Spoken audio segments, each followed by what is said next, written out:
Cal, I noticed during Donald Trump's speech yesterday that he said that it is going to be America first now. Yes. American jobs first, American people first. He also said that it's going to be a historic day because on this day he is going to transfer power to the American people. Yes. Now, what exactly does he mean by this term America first? He means a couple of things. One is it's a throwback to the days of Ronald Reagan, who was considered to be the last great Republican leader. The irony is that Ronald Reagan, if he were in his prime today and trying to run for president, he would be considered as a radical left-wing la-la liberal by what is today the Republican Party. That's how far right they've shifted. So, back when Reagan was president, the Cold War was raging, and he was determined to help Russia implode. He succeeded, give him his credit. Reagan is now considered to be one of the greatest modern-day presidents. Now, the problem is that under Obama, he has pushed a globalist agenda. Okay, what that means, to be blunt about it, is that the United States lowers the bar a bit while helping raise the bar of other countries.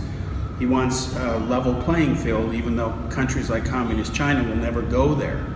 And Obama was a paper tiger regarding China. China has known that. They've exploited it. Same with Putin, same with Assad and Iran.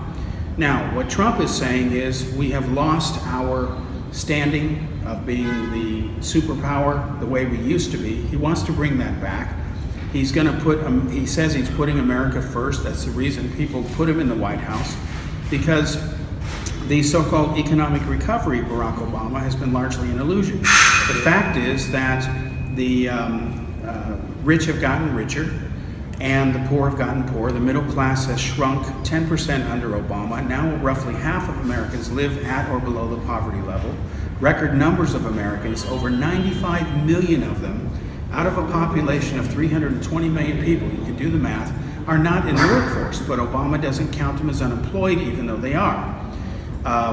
Over 12% more people are on assistance and food stamps. Record numbers of part-time jobs exist, but they don't pay high enough wages to help people climb out of the gutter. So Trump has promised to be the greatest job creator that God ever made, quote unquote. That's a high bar to set. Already companies like Amazon.com, even Apple, have pledged to create enormous numbers of jobs. I think the car makers. Yes. The car makers are a big deal. He has actually stopped, he's bloodied Mexico's nose. They've lost some business deals. And he's going to impose tariffs, he says, against Chinese-made goods. So if Trump does all of this, he is restoring American might. The problem facing Trump is reality. The fact is, as Obama has said, many jobs are going to be automated. Look at the driverless trucks, the driverless cars. No, I understand. But here we have an issue. Mm-hmm. On one side, for the last 10 to 15 years, we've been talking about WTO, globalization, free trade, breaking down barriers. Right. Now, what Trump is doing essentially amounts to protectionism. So, will the world go back to protectionism? After all, you've got England saying we want Brexit. Right. Britain wants to leave the EU. They want to set up their own economy. Every country has come to the conclusion that it's better to have barriers and protection rather than have free trade, because then you have a rogue country like China that goes and dumps its goods everywhere. Yeah, see, the problem with globalization, like anything, is it has to be done right or it's a disaster. It has not been done right. The Trans-Pacific Partnership Treaty, which never went through, thankfully, that Obama championed, the unions backed Trump because they believe he'll protect their jobs. At the same time, one of the biggest unions on the planet are the trucker unions, and they're going to be replaced, a lot of them, with automated cars. So what do? That has caused Europe, which is probably on the forefront of this globalization, how do we solve it, union push. They've now started experiments in a couple of areas where they're just giving people money free every month, regardless of whether they're employed or not, no strings or conditions attached. They're starting this to see how it's going to work.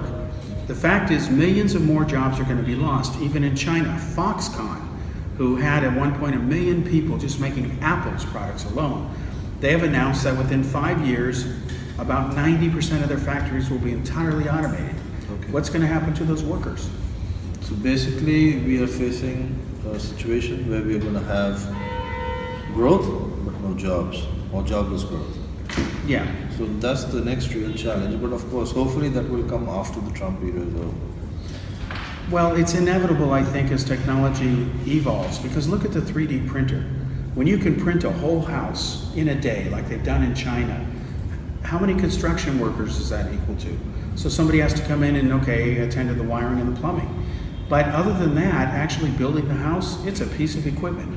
A guy with a mouse clicks on one icon, and at the end of the day, he's got all the things for the house. So technology is both creating opportunities and killing opportunities at the same time. Very true, especially in countries like India where you have a huge population, where human resource is actually supposed to be the key asset of a country. Right, at the So same we need to rethink. Yeah, because at the same time, India is pushing to be technically savvy, even cashless at one point. So here you've got something that inherently goes against the other thing. You know, you've got two lanes contradicting each other. Thank you. Thank you.